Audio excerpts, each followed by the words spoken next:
मैंने भाई की कलाई पे प्यार बांधा है। तू आ जाए। ये भी आगे भी बांधना है, इसीलिए तुम लोग आज रक्षाबंधन डिमांड करो कि जल्दी भैया बांधना ना, तुमको बांधेंगे ना, तुमको बोल के हमको बांधेंगे। नमस्कार, आप देख रहे हैं bifoprint.in। मेरा नाम है नमन अग्रवाल। रक्षाबंधन के दिन चिराग पासवान को उनकी बहनों ने राखी बांधी और राखी बांधने के बदले बहनों ने भाभी जल्द लाने की मांग कर दी। अपनी बहनों से राखी बंधवाने के बाद चिराग पासवान ने मुख्यमंत्री नीतीश कुमार पर जमकर हमला बोलते हुए कहा कि नीतीश कुमार जी को 16 महीने लग गए ये डिसाइड करने में कि वो सीएम रहेंगे या नहीं रहेंगे, क्या करना है उनको पता ही नहीं है। शपथ से पूर्व उन्होंने कहा कि अब विकास होगा, मतलब पहले विकास नहीं किया। वहीं छपरा में जहरीली शराब से हुई मौतों पर चिराग पासवान ने कहा कि सीएम कुर्सी खेलने में ही लगे रहेंगे तो यही होगा। चिराग ने आगे कहा कि नीतीश कुमार जी जनमत का अपमान कर रहे हैं, बार बार पाला बदलते हैं। पिछली बार 1 नंबर से 3 नंबर की पार्टी बने और अब 0 पर आउट होंगे। चिराग पासवान ने आगे कहा कि ये सरकार विकास के लिए नहीं, 2 महत्वाकांक्षी लोगों के लिए बनी है। चिराग का स्टैंड क्या है और वो किसके साथ रहेंगे, इस सवाल पर चिराग पासवान ने जवाब देते हुए कहा कि हमारा स्टैंड चुनाव के समय क्लियर होगा। वहीं नीतीश कुमार के प्रधानमंत्री पद की उम्मीदवारी पर चिराग पासवान ने कहा कि विपक्ष भानुमति का कुंबा है, जितनी जल्दी बनता है उससे जल्दी बिखर जाता है। अगर विपक्ष नीतीश कुमार को पीएम उम्मीदवार घोषित नहीं करता तो वो फिर पलटी मार लेते। वहीं चिराग पासवान ने सरकारी एजेंसियों के दुरुपयोग पर कहा कि यह सब स्वतंत्र एजेंसियां हैं, अगर कोई दुरुपयोग करता है तो लोकतंत्र के लिए अच्छी बात नहीं है। सबसे पहले तो देशवासियों को, बिहार वासियों को रक्षाबंधन के इस पावन अवसर पर ढेर सारी बधाई, शुभकामनाएं देता हूं। बिहार में ख़ास तौर पर तमाम भाइयों से ये विनम्र आग्रह भी करता हूं कि ज़रूरत है अपनी बहनों की रक्षा की जिम्मेदारी लेने की। हाल फिलहाल के दिनों में, आज के दिन मैं इसको राजनीतिक मोड़ नहीं देना चाहता, पर मेरे लिए ये चिंता का विषय रहा है कि हाल फिलहाल के दिनों में जिस तरीके से बिहार की बहन बेटियां असुरक्षित हुई हैं, हर बीते दिन के साथ जिस तरीके से महिला उत्पीड़न बढ़ा है, कई ऐसी बच्चियां हैं जिनके साथ दुष्कर्म कर उनको मार कर, उनका गला रेत कर, उनके शव को पानी में फेंक दिया जाता है। तो जब हम रक्षाबंधन पर अपनी बहन के से ये धागा बंधवाते हैं तो वहीं हर व्यक्ति की ये जिम्मेदारी भी बनती है कि प्रदेश की तमाम बहन बेटियों की रक्षा करें, उनकी सुरक्षा का प्रण लें। मैं मौजूदा नई सरकार से भी आग्रह करूंगा कि आज के दिन कम से कम मुख्यमंत्री नीतीश कुमार जी महिलाओं को सुरक्षा का कम से कम ये संकल्प वो ज़रूर लें। सुरक्षा हर किसी को चाहिए, पर जिस तरीके से महिलाओं, बच्चियों के साथ, बहनों के साथ, बेटियों के साथ जिस तरीके से दुष्कर्म की खबरें सामने आती हैं, वो कहीं ना कहीं आपको झकझोर देती हैं। रक्षाबंधन मनाया ही इसीलिए जाता है, तो ये सिर्फ त्यौहार तस्वीर खिंचाने तक, सेल्फीज़ लेकर उसको अपलोड करने तक ही सीमित नहीं रहे। सही मायनों में जिस उद्देश्य के साथ इस त्यौहार की शुरुआत हुई थी, उसको धरातल पर उतारने का प्रण हर बिहारी ले। कम से कम मैं इस प्रण को मैं ज़रूर लेता हूँ। मुझसे जितना संभव होगा, जितना बन पड़ेगा, बिहार की हर बहन, हर बेटी की सुरक्षा का कम से कम मैं आज प्रण लेता हूँ। चिराग जी, आपके बहनों ने आज एक शर्त रखी आपके सामने। क्या? चिराग जी शादी, अरे प्रभु, हर साल ये लोग यही शर्त रखते हैं। तो आखिर कब होगा पूरा चिराग जी? मुझे नहीं पता कब। ये ऐसे सवाल है कि जवाब ही नहीं मिलता है कि कोई क्या बोले। आप बताएंगे ना चिराग जी कब तक करेंगे शादी? नहीं पता भाई, अभी प्राथमिकताएं अलग है। आप सब देख ही रहे हैं कि मैं किस दौर से गुजर रहा हूँ। पिछला साल मेरे लिए कठिन साल रहा। एक लंबे समय के बाद मैं कम से कम इस बात का भगवान को धन्यवाद दूंगा कि एक लंबे समय के बाद घर में थोड़ी खुशियों का माहौल आया। इसलिए नहीं कि कोई सरकार बदली है, इसलिए कि जिस तरीके से पूरा परिवार एकजुट होकर सारी मेरी बहनें आज एक साथ थीं। एक लंबे समय के बाद पूरा परिवार, सारी बहनें एक साथ आज उन्होंने मुझे राखी बांधी है। नहीं तो कोई इधर होता था, कोई उधर होता था, तो आज सब लोग एक साथ हैं, मेरी तमाम बहनें। खुशी का समा है। पर हाँ, जैसा मैंने कहा, मेरी प्राथमिकताएं अभी बदली हुई हैं। पार्टी और परिवार दोनों को मजबूती से साथ लेकर अभी आगे बढ़ना है। तो मेरा ध्यान केंद्रित पूरी तरीके से उस तरफ। बिहार में जो सरकार है, मौजूदा सरकार, लगातार ये देखने को मिल रही है जदयू पर आरोप चल रहे हैं और बीजेपी कर रही है जो उपराष्ट्रपति का इन्होंने बातें रखी थी जो हम लोगों ने स्वीकार नहीं की, क्योंकि हमारा बड़ी पार्टी है। जदयू जो है तमाम बातों को झुठलाना चाहती है, बोलना चाहती है, क्या कैसे देखते हैं इसको? भाई तथ्य सामने ही है ना। 6 अगस्त के बाद ही क्यों मुख्यमंत्री नीतीश कुमार जी को अगर 2020 के चुनाव के बाद ही ये खटक रहा था कि भाई हमसे धोखा हुआ है, आज 22 महीने के बाद इनको चिराग मॉडल इनको याद आ रहा है। 22 महीने पहले चुनाव हुआ था, 2020 के अक्टूबर नवंबर में चुनाव हुए थे, नवंबर में परिणाम आए थे, उस वक्त से इनको अभी तक याद नहीं आया। क्यों इन्होंने अगस्त तक का वेट किया, बताएं ना मुझे। और भाई हम लोग भी राजनीति में हैं, हम लोग भी जानकारी हम लोग को मिलती है। यस, प्रयास इनके द्वारा पूरी तरीके से किया जा रहा था, राष्ट्रपति का प्रयास हो रहा था। भैया बिना आग के धुआं तो नहीं उठता ना। जब ये बुगाहट भी चल रही थी कि भैया प्रेसिडेंट के लिए इनका नाम चल रहा था काफ़ी समय तक, नहीं वो हुआ। उसके बाद इन्होंने आखिरी दाव खेलने का संभवतः प्रयास किया होगा, यकीनन प्रयास किया होगा कि उपराष्ट्रपति बने। नहीं तो टाइमिंग इतनी परफेक्ट नहीं हो सकती कि उधर उपराष्ट्रपति शपथ ले रहे हैं और इधर मुख्यमंत्री जी को 22 महीने पहले वाला चिराग मॉडल याद आ रहा है और यकायक मुख्यमंत्री जी को पता चल रहा है कि उनकी पार्टी को तोड़ने की साजिश की जा रही है। ये तमाम बातें हकीकत है, जैसा मैं बार बार बोलता हूँ भाई कि मुख्यमंत्री जी अपनी कुर्सी के अलावा वो किसी के सगे नहीं है। मुख्यमंत्री जी सिर्फ कुर्सी कैसे उनको मिल जाए और इसके लिए वो प्रयासरत रहते हैं। अब उपराष्ट्रपति की कुर्सी नहीं मिली तो यकीनन 2024 में प्रधानमंत्री की कुर्सी का ये प्रयास करेंगे। पर बार बार मैं बोलता हूँ कि जब जब विपक्ष में ऐसे महत्वाकांक्षी नेता आते हैं तब विपक्ष और ज़्यादा बढ़ता है और भारतीय जनता पार्टी, मौजूदा प्रधानमंत्री नरेंद्र मोदी जी की राहें वो लोग और आसान करते हैं। विपक्षी एकता एक भ्रम मात्र बना के रख दिया है इन तमाम महत्वाकांक्षी नेताओं ने। जब आप एक मंच पर विपक्षी एकता वाले हाथ पकड़े हुए देखते हैं, जब एक मंच पर तमाम विपक्षी नेता हाथ पकड़कर खड़े होते हैं, तो एक साथ कम से कम 1 दर्जन आपको प्रधानमंत्री पद के दावेदार दिख जाते हैं। और खास तौर पर ऐसे नेता जिनकी महत्वाकांक्षाएं बहुत ज़्यादा हैं। ममता बनर्जी जी उधर से हैं, इधर से नीतीश कुमार जी अब चले गए। आपस में इन लोगों का सर फुटबॉल ले लो करेंगे, हमको बनना है पीएम, हमको बनना है।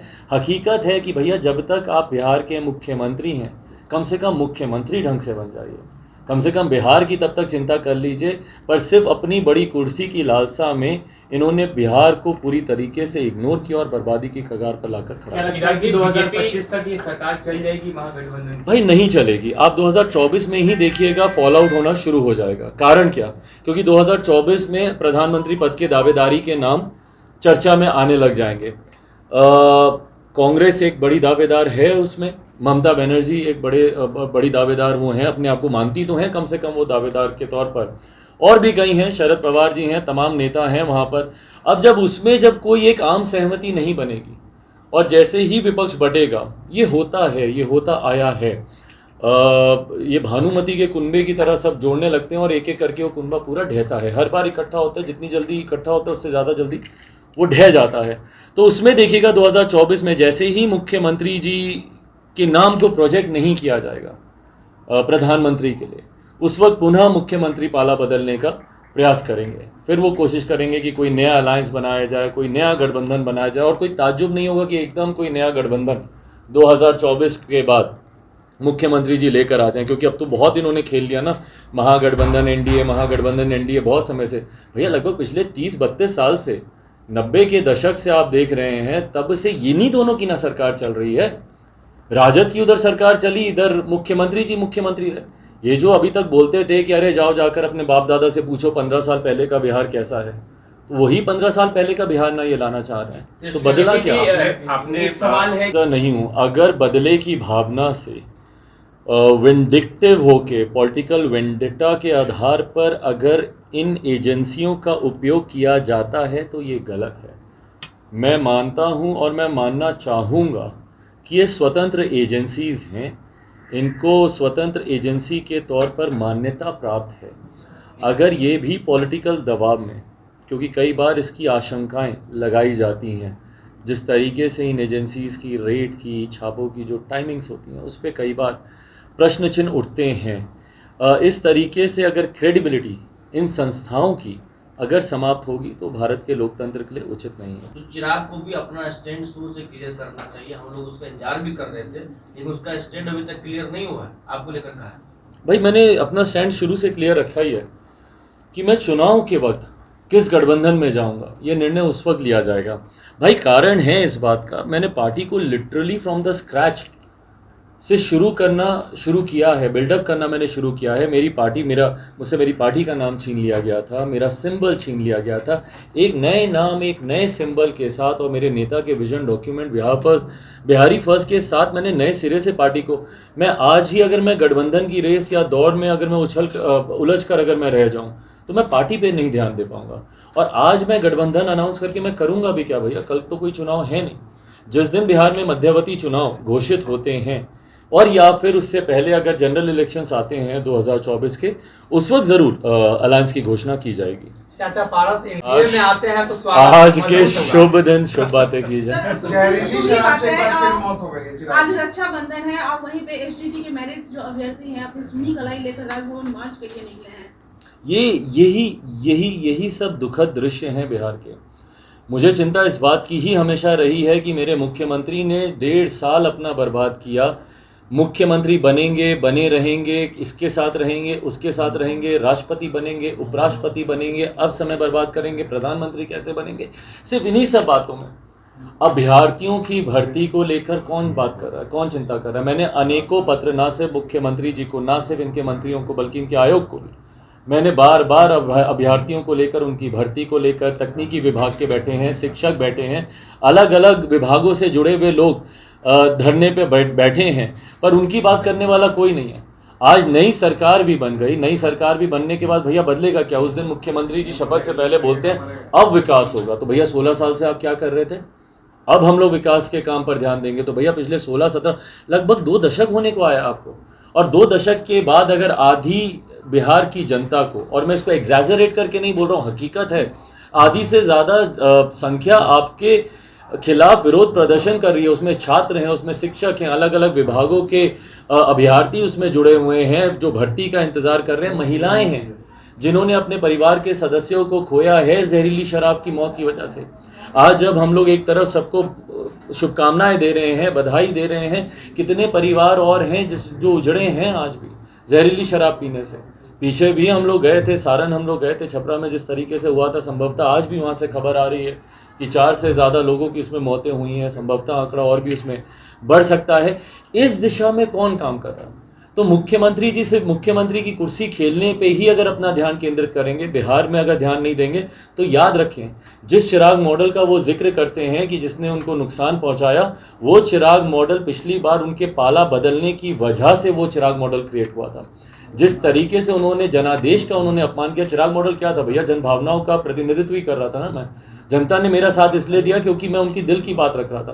पिछली बार वो 1 नंबर से 3 नंबर की पार्टी बन गए। अगली बार जब चुनाव होंगे, ये जो हरकतें कर रहे हैं बार बार पाला बदलने की, 0 पर जनता दल यूनाइटेड आउट होगी, ये पूरे विश्वास के साथ कह सकता हूँ। अब बताइए ना भाई, मुख्यमंत्री जी के स्टैंड तो कैसे बदलते हैं। वो वीडियोस जो वायरल हो रहे हैं, किसी से छुपे तो है नहीं वो वीडियोस।